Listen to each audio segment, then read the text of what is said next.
Now start. No crank problem.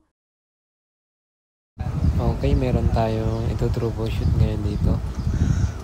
Mitsubishi Lancer ito no start, no crank ang problema. So hanapin natin kung ano yung problema nito. Try natin subukan kung kaya natin.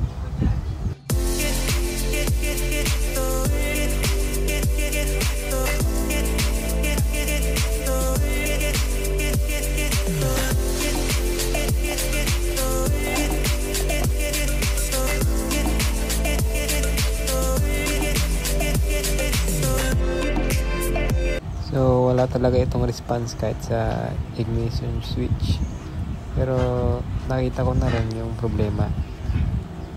Tignan natin dito sa na-check ko na rin itong starter ng motor nito, ayos naman, walang problema.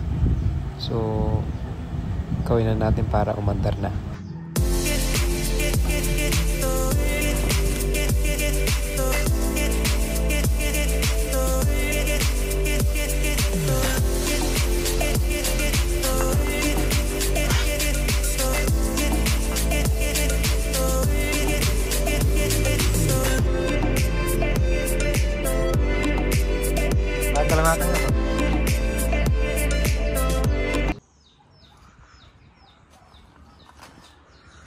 So ayan, ibalik na natin yung mga wirings.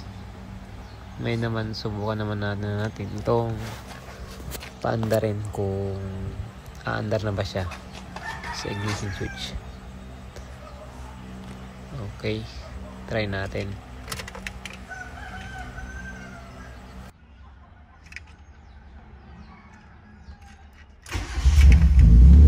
Okay, umandar na.